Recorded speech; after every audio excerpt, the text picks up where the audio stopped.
What I've said to my staff and also to the members last night as a result of this, we have to be very careful allowing social media to shape our opinions, given the amount of misinformation out there and some deliberate attempts to sabotage the narrative.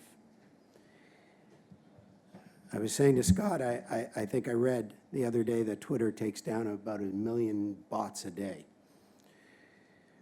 Related to that, there is no question there is a lot of opinions and a lot of thoughts out there right now, and this is definitely the most divisive period in any sport I've ever been involved in. The one thing I want to do this morning is take away all the background noise and just look at the cold, hard facts. For me, the absolute priority, as it has been every single day since I joined the tour 7 years ago, is to do what is best for the membership at large. And I strongly believe, I emphatically believe, that is through our partnership with the PGA Tour. The golfing landscape has changed forever. That is a fact. Another fact is that some people will agree with the direction we have taken, and some will not. If you're playing under the LIV Golf banner, I can see why you wouldn't. If you're playing on golf's established tours, I can see exactly why you would. But as I said, let's look at some of the facts. Without question, the main one is that as a result of our partnership with and the investment of the PGA Tour, our prize funds are guaranteed for the next 5 years. In fact, they're guaranteed to grow year over year, regardless of what happens with any of our stakeholders, partners, or sponsors. However, that eventuality is almost impossible due to the belief that our stakeholders, partners, and sponsors have in us because of this partnership with the PGA Tour. If you step back and look at it objectively, that certainty is massive, not only in the context of the current disruption in golf, but also in the terms of the global economy. Because let's not forget, we, along with every other business, are only just emerging from an unprecedented pandemic. Not only that, the global economic markets continue to be impacted by the war in Ukraine and Russia. And let's not forget global inflation. But the fact is that outside the majors and the one WGC, which now remains, our members will play for $144 million on the DP World Tour next year. That will rise every year through to $162 million by the time we get to 2027. In an ever-changing and challenging global landscape, I think you will agree that is a remarkable position for us to be in. We have stability for the next 5 years and a long-term option to continue after that for another 8 years. We have certainty in an uncertain time with a very strategic partner. As I said to our partners and sponsors on a Zoom call last week, it is easy to get dragged down by the LIV propaganda machine churning out negative stories and misinformation about the poor state of the traditional golfing world, including our tour. It's just not right. And let me make this perfectly clear. Nothing could be further from the truth. We are in excellent shape and set to get even stronger. As I said to the players in a note last week, in addition to the guaranteed prize funds, our PGA Tour Alliance will help us transform our schedule in 2024, and we'll be working in conjunction with our tournament committee to do that. They saw the first draft of it last week, and we've already had multiple meetings this week with the PGA Tour. We will introduce a player ambassador program, which is still a work in progress, but will involve more than just the top players. And we'll formalize a proper pathway from our tour to the PGA Tour. Since I've been here, all top players wanted to get to the PGA Tour, but there wasn't a direct pathway. There is now. the best pathway, the PGA Tour, is with us. Some players have said that losing 10 of our leading players at the end of each year will weaken our tour. I completely have a polar opposite view on that, and I'm happy to go into detail in the Q&A as I did last night with our members. But before I take questions, I want to say a couple things about LIV Golf. The first one is the reality in our game today. LIV Golf and the PGA Tour are involved in a power struggle for our sport. It is corporate America versus a sovereign state in a conflict fought out with eye-watering sums of money. Money on both sides that in markets that we play in, it is not possible to generate. I often get the question, why can't we work with both the PGA Tour and the Saudis? We tried.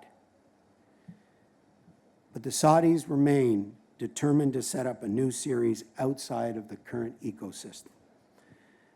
That decision has created the conflict we see today, and we chose to partner with the leading tour in the game.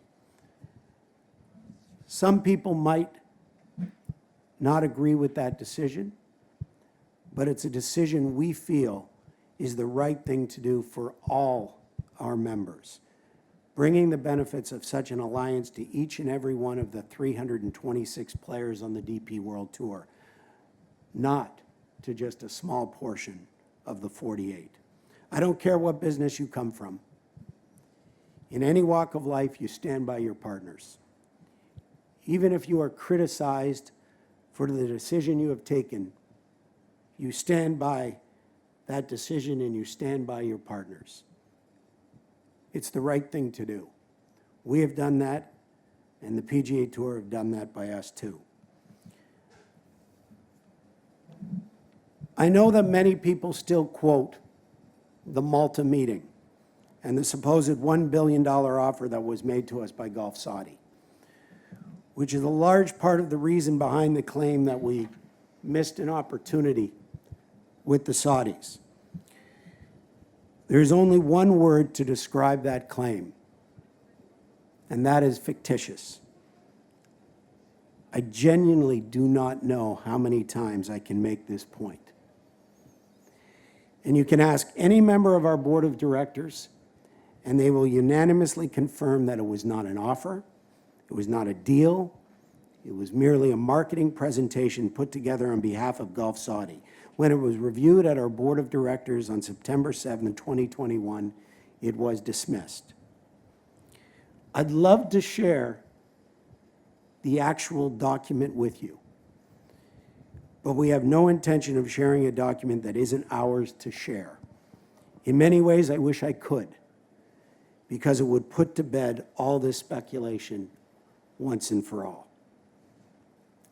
I have two final comments on the players who've gone to LIV Golf. The first is that I've been 100% consistent with each and every one of them. And that is the fact that I respect their right to do what they feel is right for them. Obviously, I didn't want any of them to go and didn't think they should go, but I acknowledged the position some of them were in and even acknowledged the move, a move that they felt was best for their careers at this time.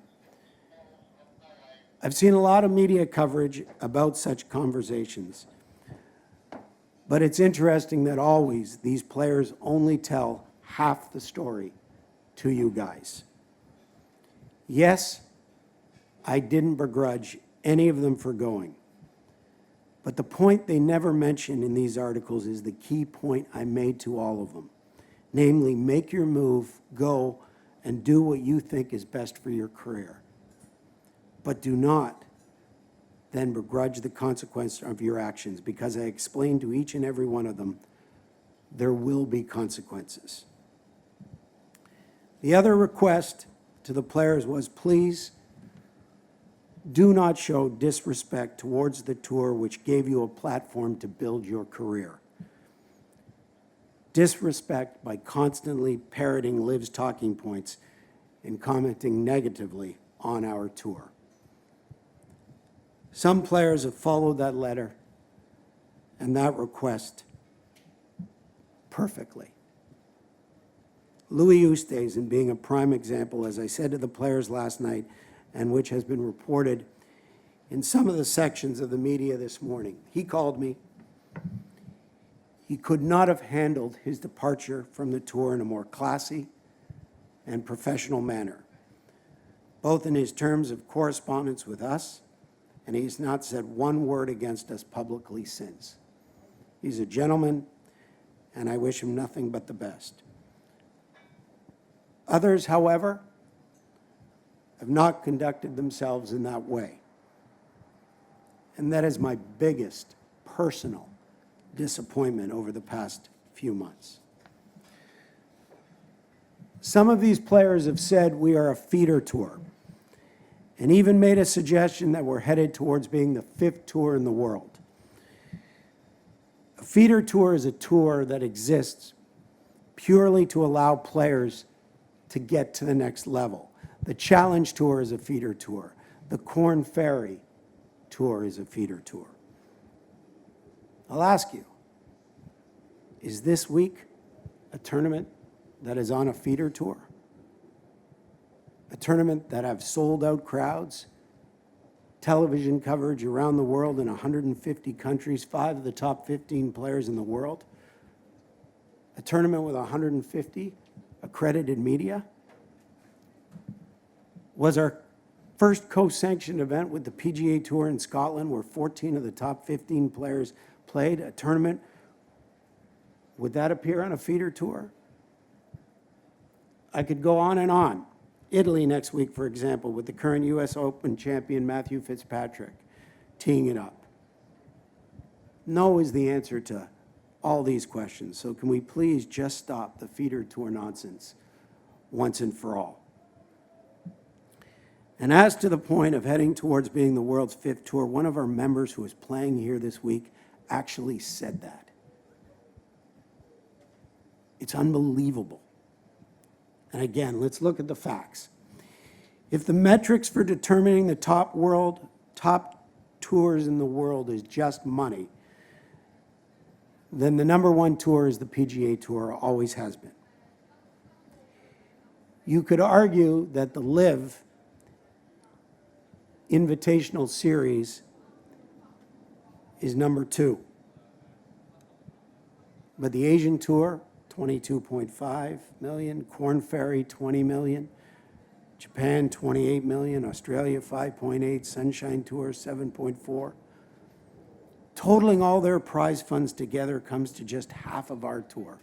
So even if the only metric is money, how possibly could we ever become #5?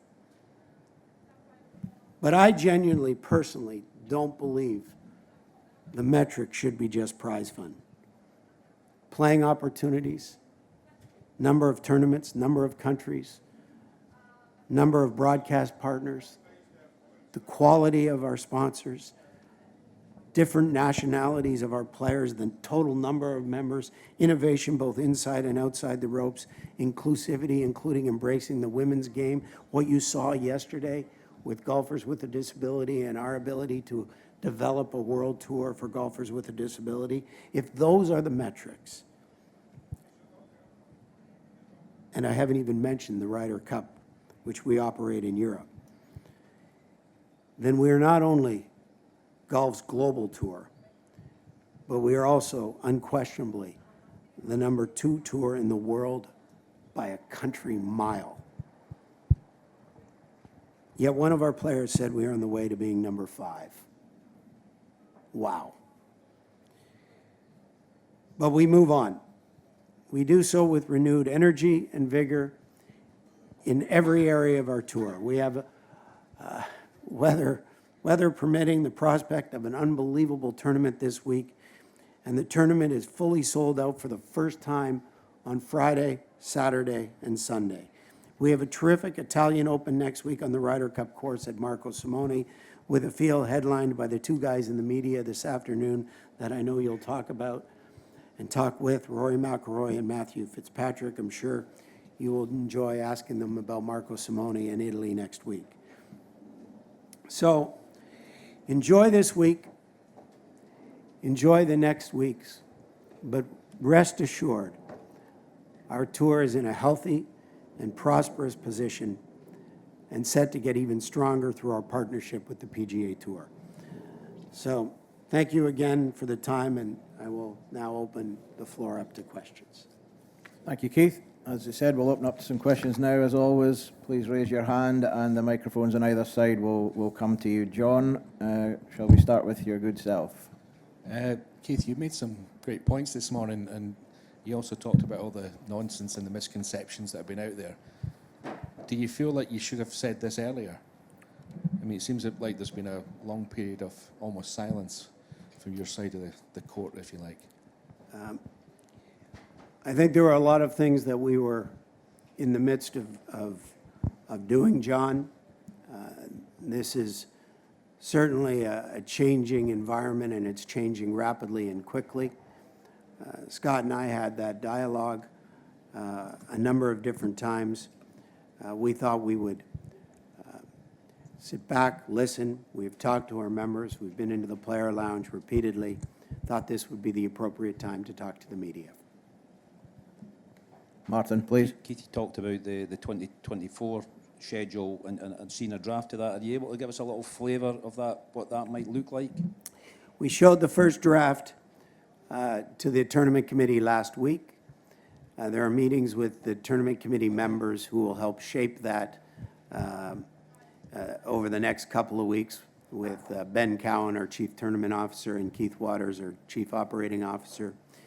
I can tell you that the concept from the players is to play less for more money.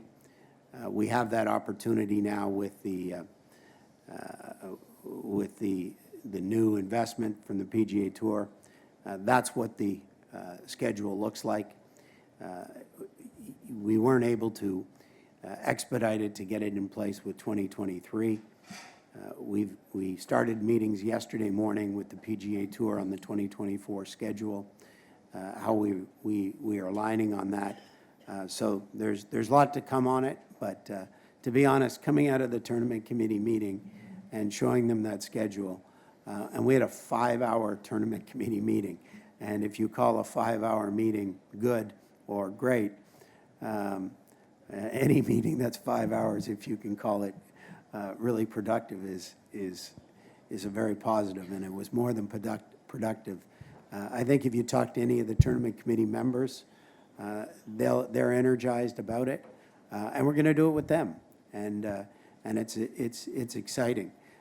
One of the members, which I thought was really pointed, who said, you know, now we've come through COVID in a very strong way. We now have made a significant investment in becoming a partner with the PGA Tour. Can the 2024 have some key moments of innovation? And it was referenced the Shot Clock Masters and Golf Sixes. And for me, that was an incredible comment from a couple of the tournament committee members. And as you know, we made a significant step yesterday with the announcement of the Hero Cup that will start in 2023. So I'm really excited about the 2024 schedule. Okay, we'll go David, Kevin, and then John. David, start us at the front, please. Yeah, a couple of things, Keith. First of all, can I ask you again about the supposed $1 billion offer, because it's definitely grown legs. Can you tell us if there was an actual sum presented to you at that meeting? And also on the ambassador program, is this going to be something similar to the Player Impact program, where players are going to be rewarded for extra services to the tour? Well, I think I answered the question, David, on the Malta meeting. It was a presentation by a marketing firm representing Gulf Saudi that we brought to the board in September 2021. And as I said, it is not for us to share. And if we could share it, I think that would very quickly dismiss the claims that have been put forward on the Malta meeting. You can't put a figure on it, Keith. that they proposed would be worth? I can tell you, as I said, as I said, it's not our presentation to report. I can tell you that it is not even remotely near the numbers that have been reported in the media. And if so, I would have had a fiduciary responsibility, which I did do, to bring to the board. As I said, that was dismissed. The second question, the player ambassador program. It will be different than the PIP on the PGA Tour. We totally understand all facets of the PIP, but ours will be different.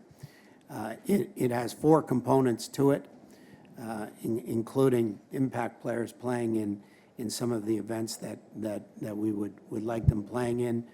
But it also has an ambassador program that we will use some of the players to build the tour, while at the same time it has a real key concentration on some of the up-and-coming stars that are emerging from our tour. You pass back to Kevin, please, David. Thank you. Good morning, Keith. We have seen in football how the cash from sovereign wealth funds has corrupted the competitive space, but there's been an acceptance of it ultimately.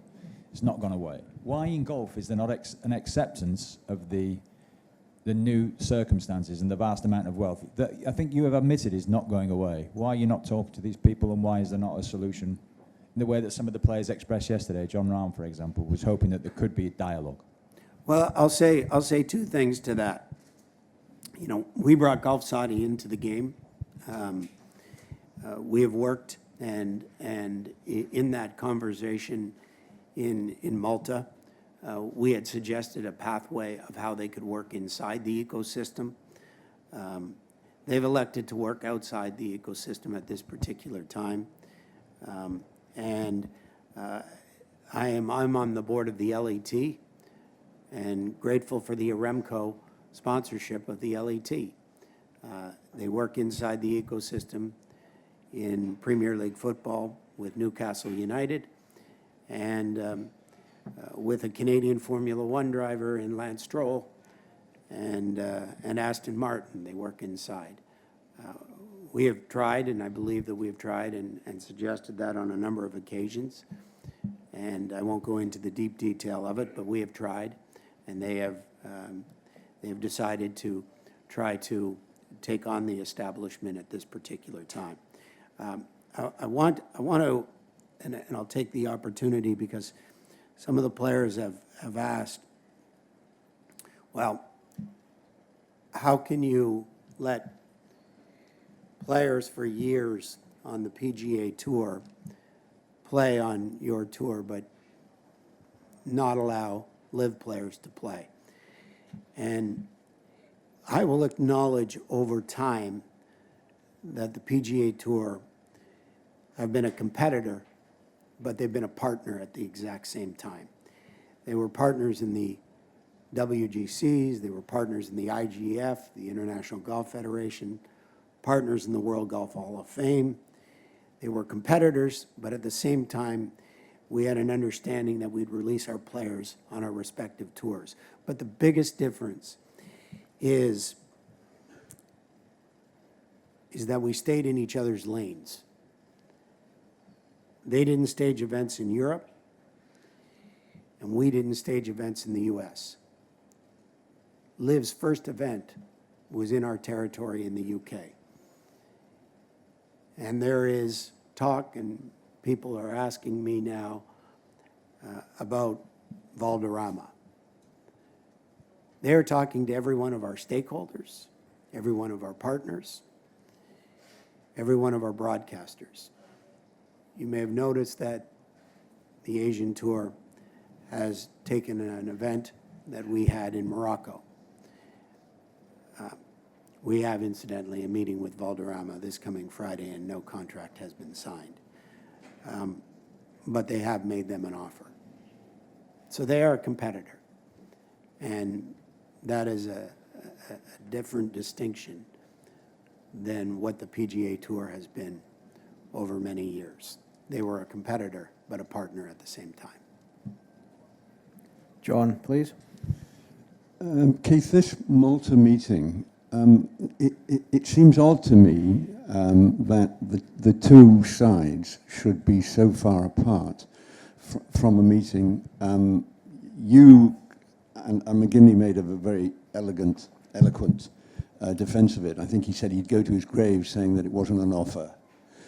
You have repeated it. You have said that you'd have had to do something else had it been an offer. They're saying it's an offer. The sum is, whether we have exaggerated it, wouldn't be the first time if we had, but at any rate, you're miles apart. How can something like this happen? Are they not telling the truth?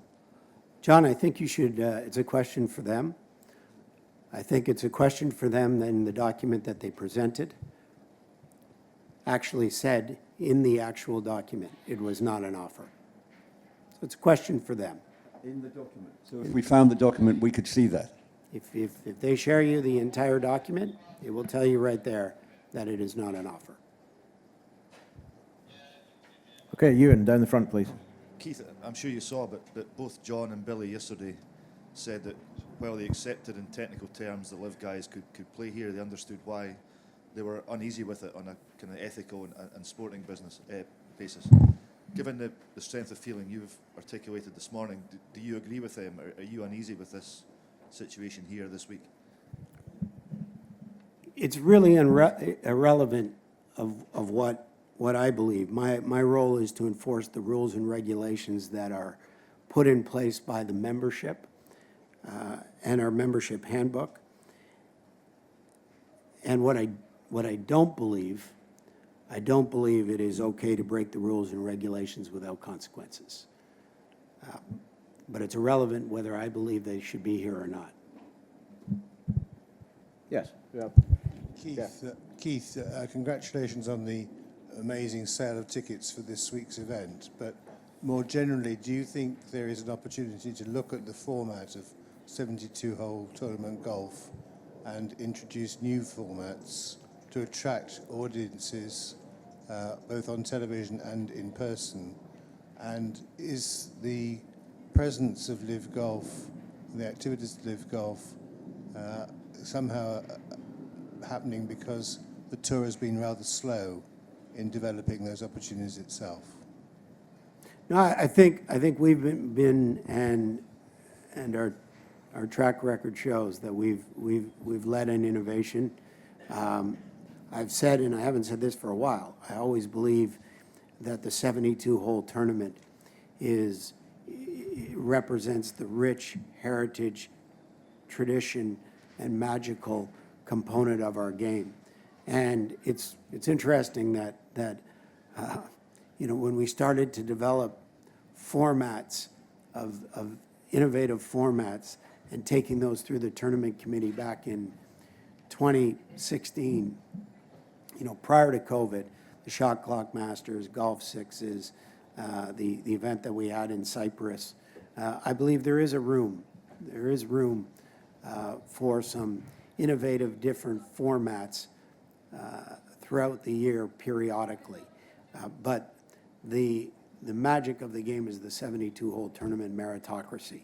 And I won't divulge the name, but you know, a LIV player once said to me, who was a member of the tournament committee, saying, Keith, the reason why the 72-hole tournament is critical is because even you,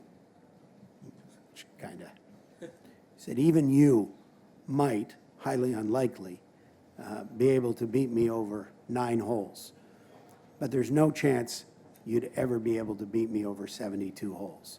After 72 holes, the best players always come to the top. So I think there is a room for innovation, and you'll see that next year with the Hero Cup. You'll see that in some of our schedule in 2024. But the magic and the history of the game is still the 72-hole tournament. Yes, Jamie. Keith, you referenced that quote when the member said what they are doing is a shame because the European Tour is going to become the 5th best in the world. That was Sergio Garcia who said that. I just wonder, have you had a chat with him? Have you asked for his reasoning? And I have not had a chat since then, no. I have not. I have chatted to Sergio throughout the last couple of months, but I have not had dialogue with him for probably 5 or 6 weeks.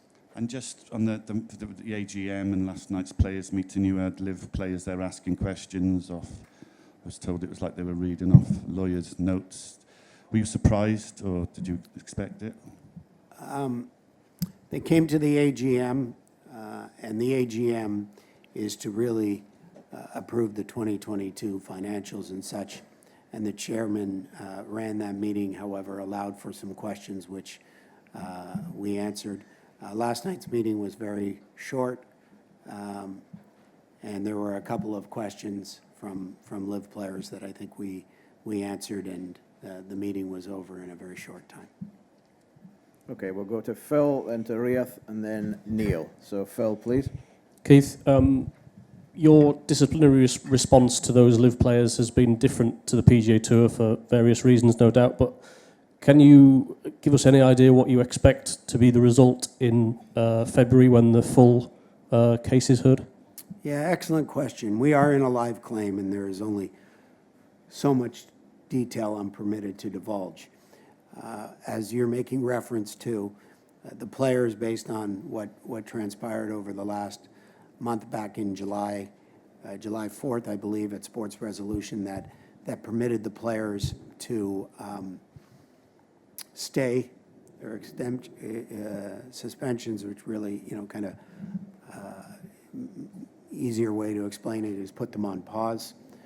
The appeal process is going forward. It is scheduled for February 2023, and I couldn't begin to start to speculate on what will transpire and what will happen and what the outcome of that would be. Are you able to say what your ideal outcome would be? Do you want a full year ban similar to PGA Tour, or? We have different rules, different regulations. It's one area that we don't have conversation with on the PGA Tour. The PGA Tour have not influenced any decision that we have made in terms of our regulations. As I said, I keep coming back to it, is that we're a members organization, and a members organization that has a membership handbook that is made up of rules and regulations. And one of those is a conflicting tournament release. They requested a release. We denied that release based on a plethora of reasons. And they decided to ignore that release and play and break the rules and regulations. And as a members organization, that's not okay. And that comes with consequences. And that's really all I can say at this particular time. Okay, down far left, Riath, please. Keith, John Rahm yesterday touched on the PGA reforms and particularly the requirement for top players to attend 20 of the elevated events. I mean, so theoretically, that looks like it could be problematic for getting over to Europe and playing more over here. Just wondering what your kind of thought is on that. Well, I think that would be a question as well for Matthew and Rory. The key on that, in terms of the PGA Tour's request, if you really look at it, it's not significantly different than in years past because it included 4 majors. And at the end of the day, we are partners with the PGA Tour. We're both incentivized to help each other's businesses.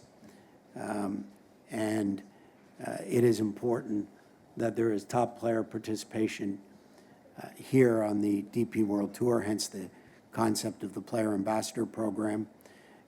There's also an opportunity that exists, as you're seeing right now, post-FedEx, with the changes in the regulations that the PGA Tour are making next year in the fall.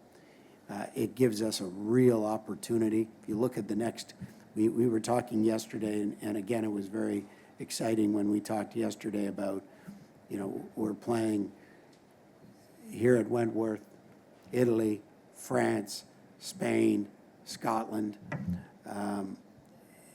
over the next 5 weeks. We believe we have an opportunity, and we believe that that the PGA Tour and the top players believe that they want to be global players. They want to play over here, and now both sides just have to figure out how is the best way to do such. Neil in the centre, please.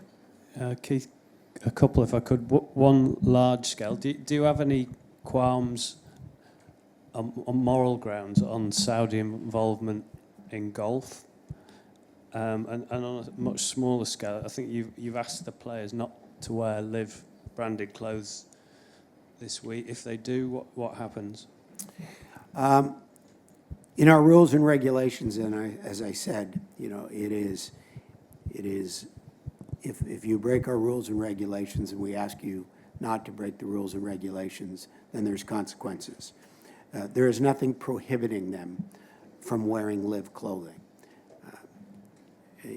A couple of players, more than a couple of players, a number of players, as you may know, I sent a note asking them not to wear LIV clothing this week. And I think I stated that I've already believed LIV is a competitor at this point in time.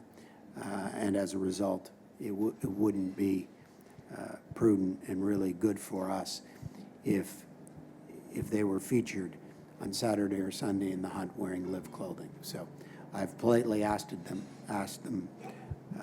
not to. Quite a few have come back and changed.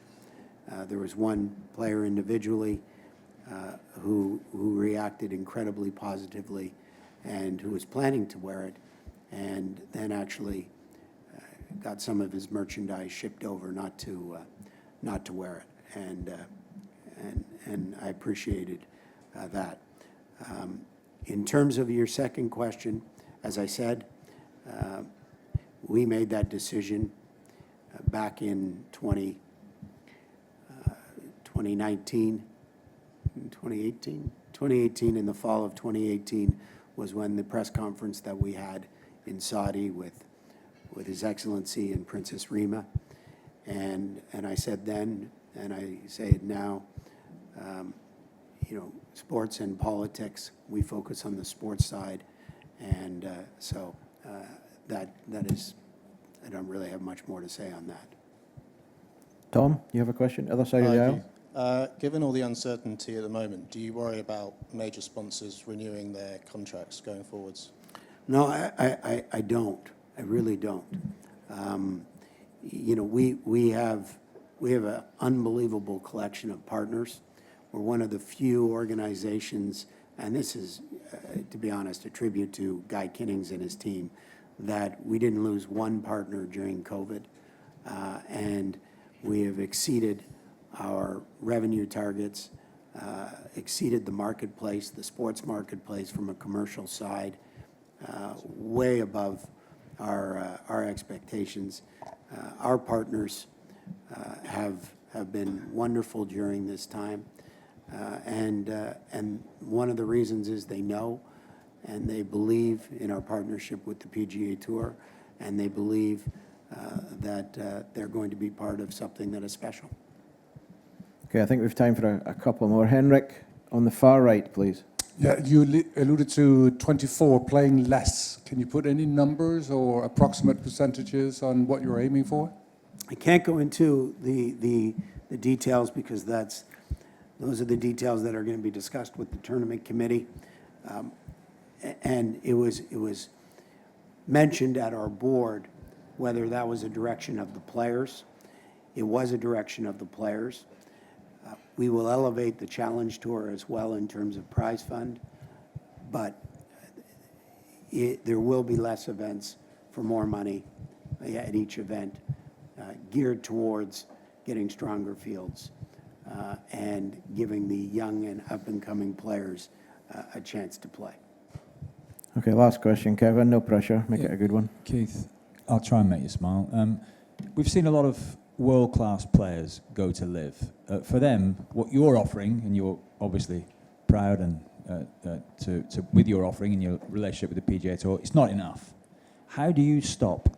How do you compete against the vast wealth of unlimited funds with a prize pot that you can't match?